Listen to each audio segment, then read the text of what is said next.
আন্তর্জাতিক ক্রিকেট থেকে তামিম ইকবালের অবসর ঘোষণা। হঠাৎ করে আন্তর্জাতিক ক্রিকেট থেকে অবসরের ঘোষণা দিয়েছেন বাংলাদেশের সাবেক অধিনায়ক তামিম ইকবাল।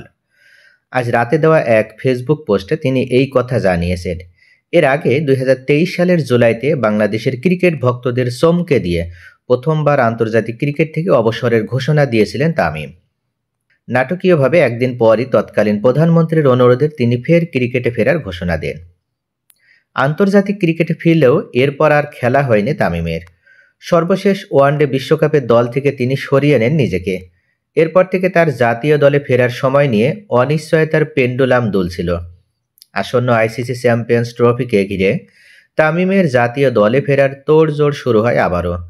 সেই পরিস্থিতিতেই দ্বিতীয় দফায় চূড়ান্ত সিদ্ধান্তটি জানিয়ে দিলেন দেশসেরা এই ওপেনার।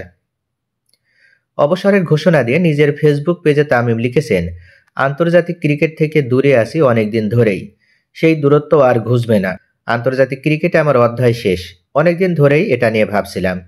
এখন যেহেতু সামনে চ্যাম্পিয়ন্স ট্রফির মতো বড় একটি আসর, আমি চাই না আমাকে ঘিরে আবার আলোচনা হোক এবং দলের মনোযোগ ব্যাহত হোক। তামিমের পোস্টের বাকি অংশ হুবহু তুলে ধরা হলো। এটা অবশ্য আগেও চাইনি বলে অনেক আগে নিজেকে বিসিবির কেন্দ্রীয় চুক্তি থেকে সরিয়ে নিয়েছি।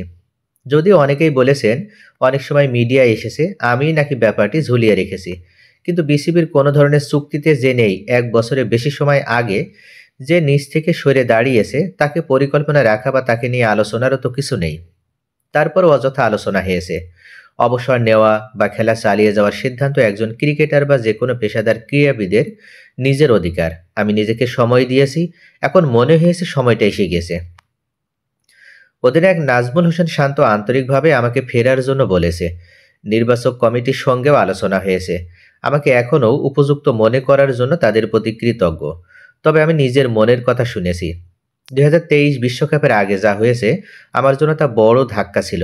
যেহেতু ক্রিকেটীয় কারণে আমি দলের বাইরে যাইনি, তারপরও আমি যেখানেই গিয়েছি ক্রিকেট ভক্তদের অনেকে বলেছেন আমাকে আবার জাতীয় দলে দেখতে চান। তাদের ভালোবাসার কথা ভেবেছি আমি। আমার ঘরেও একজন অনুরাগী আছে। আমার ছেলে কখনো আমাকে সরাসরি বলেনি, কিন্তু তার মাকে বারবার বলেছে বাবাকে আবার দেশের জার্সিতে খেলতে দেখতে চাই। ভক্তদের হতাশ করার জন্য আমি দুঃখিত। ছেলেকে বলছি তুমি যেদিন বড় হবে সেদিন বাবাকে বুঝতে পারবে। তাহলে আন্তর্জাতিক ক্রিকেটে তামিম ইকবালের ফেরার সম্ভাবনা একেবারে এখন 0 পর্যায়ে চলে গেল। অর্থাৎ তিনি যেহেতু নিজে থেকে আবার নতুনভাবে ঘোষণা দিয়েছেন যে আন্তর্জাতিক ক্রিকেটে তিনি আর খেলবেন না, আন্তর্জাতিক ক্রিকেটে তিনি চিরদিনের জন্য বিদায় বলে দিলেন।